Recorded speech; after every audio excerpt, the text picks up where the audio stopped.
NDA ने अपना manifesto जारी किया है, क्या कहेंगे? आपने देखा होगा मैनिफेस्टो में क्या क्या है। देखिए, आज हम लोगों ने देखा कि मैनिफेस्टो जो है जारी जैसे किया गया वैसे ही ख़त्म भी होगी। यानी 30 सेकंड के अंदर जो है इनकी घोषणा पत्र का जो कार्यक्रम था वो ख़त्म हो गया है।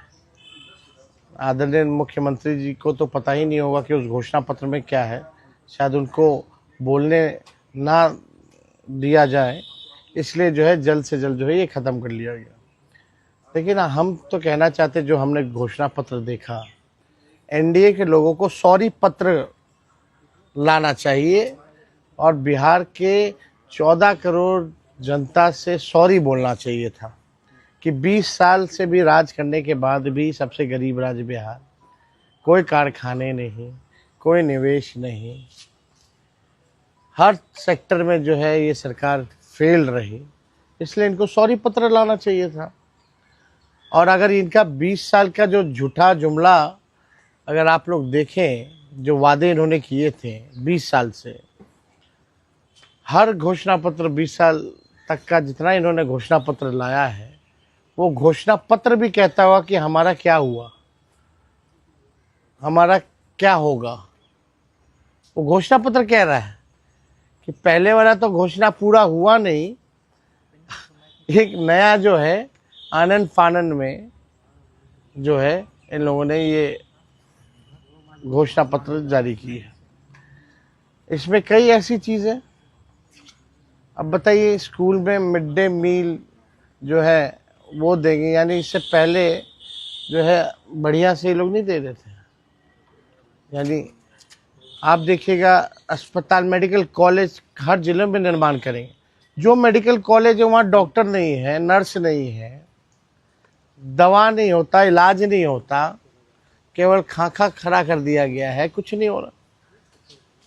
तो उस हिसाब से अगर आप देखें तो इन लोगों को सॉरी पत्र ला करके इन लोगों को माफ़ी, बिहार 14 करोड़ बिहार की जनता से माफ़ी मांगनी चाहिए।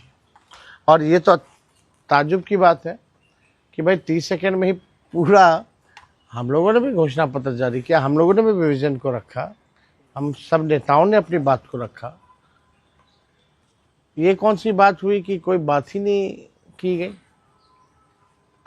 तो बड़ा अजब और गजब का आज का इनका घोषणा पत्र का समारोह जो था वो देखने को मिला। केजी से पीजी तक पढ़ाई और रोजगार की बात, महिलाओं को लेकर लखपति, तो ये मतलब आप देखिएगा जो भी बातें हैं, हर जिले में फैक्ट्री, भाई 20 साल से क्यों नहीं लगा रहे थे फैक्ट्री।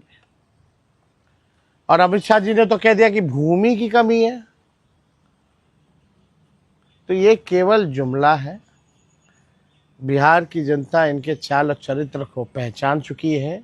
इस बार करारा जवाब बिहार की जनता देगी। महागठबंधन की सरकार बनेगी और बिहार के लोग बेरोजगारी को ख़त्म करना चाहते हैं। इन लोगों ने इतना बेरोजगारी, महंगाई, गरीबी बढ़ा दी।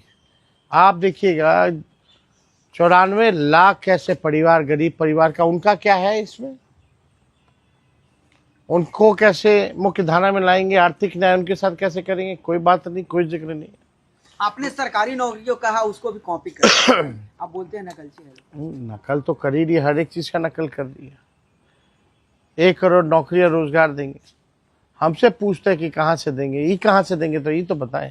आचार संहिता लागू है और गोलीबारी की घटना हुई है मोकामा में, जिस तरीके से गोली चली, एक व्यक्ति की मौत भी हो गई है। देखिए, लोकतंत्र में हिंसा की कोई जगह नहीं होनी चाहिए। और ये ताज्जुब में है हम लोग कि कोई व्यक्ति जो है अपने काफिला, एक तो 40-40 गाड़ियों का काफिला, और तो और हथियारों के साथ लैस कैसे घूम सकता है? इलेक्शन कमीशन क्या कर रही है? प्रशासन क्या कर रहा है? अब तक क्या कार्रवाई की गई है?